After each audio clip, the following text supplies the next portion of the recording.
Majelis Ulama Indonesia (MUI) menghimbau kepada umat Islam Indonesia untuk memboikot semua produk yang berasal dari negara Perancis, serta mendesak kepada pemerintah Indonesia untuk melakukan tekanan, juga peringatan keras kepada pemerintah Perancis serta mengambil kebijakan untuk menarik sementara Dubes Indonesia di Paris.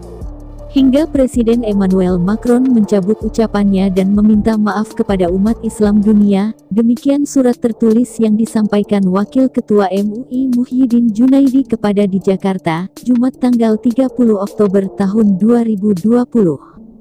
Dikatakannya bahwa umat Islam Indonesia tidak ingin mencari musuh, umat Islam hanya ingin hidup berdampingan secara damai dan harmonis.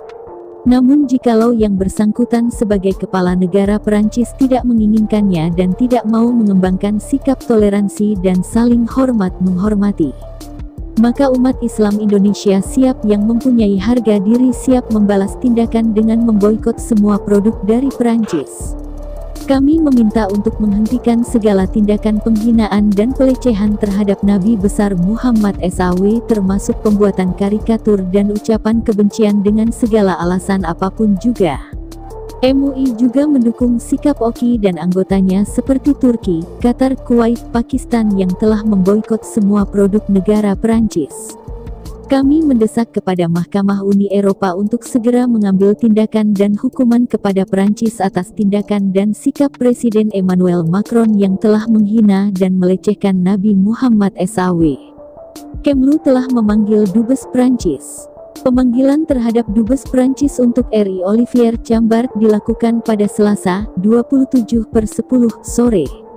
Namun, Olivier belum memberikan respons terhadap kecaman Indonesia.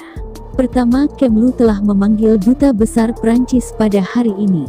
Kedua, dalam pertemuan tersebut Kemlu menyampaikan kecaman terhadap pernyataan Presiden Perancis yang menghina agama Islam, kata juru bicara jubir Kemlu Teuku Faiza Syah kepada wartawan, Selasa, 27/10. Kebebasan berpendapat atau berekspresi tidak boleh dilakukan melampaui batas atau kebablasan sehingga mencederai kehormatan, kesucian, dan kesakralan nilai dan simbol agama apapun, tuturnya.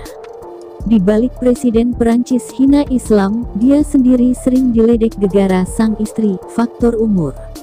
Pernyataan Emmanuel Macron itu pun memicu kemarahan besar dari negara-negara Islam di Timur Tengah. Akibatnya produk makanan, minuman, dan jasa dari Perancis kabarnya ditolak di Timur Tengah.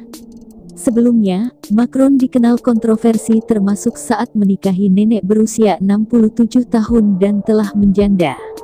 Lalu siapa sebenarnya Macron ini dan apa kiprahnya selama ini? Berikut sajikan dari berbagai sumber fakta-fakta mengenai Macron. 1. Presiden termuda.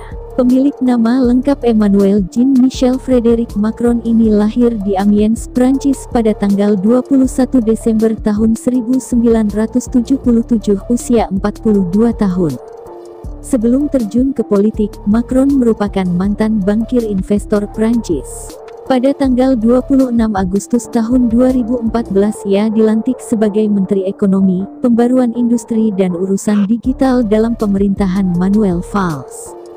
Pada pemilihan umum Presiden Prancis 2017 ia mengalahkan Marine Le Pen dengan meraup 66,06% suara, jauh mengungguli Marine Le Pen yang hanya meraup 34% suara. Kemenangannya menjadikan ia sebagai Presiden Prancis termuda dalam sejarah dengan usia 39 tahun. 2. Anak Profesor. Macron adalah putra dari Jean-Michel Macron, profesor neurologi di Universitas Picardie, dan Francois Macron Nogues, MD. Macron bekerja sebagai inspektur keuangan dalam Kementerian Ekonomi Prancis antara 2004 dan 2008. Kemenangannya menjadikan ia sebagai Presiden Prancis termuda dalam sejarah dengan usia 39 tahun. Pada 2007, ia menjabat sebagai Deputi Rapporteur pada Komisi untuk Mempengaruhi Pertumbuhan Prancis yang dikepalai oleh Jacques Attali. 3. Mantan bankir bergaji besar. Sebelum bekerja sebagai bankir investasi di Rothschild dan Cie Banque, Macron bekerja sebagai Inspektur Keuangan Kementerian Ekonomi Prancis.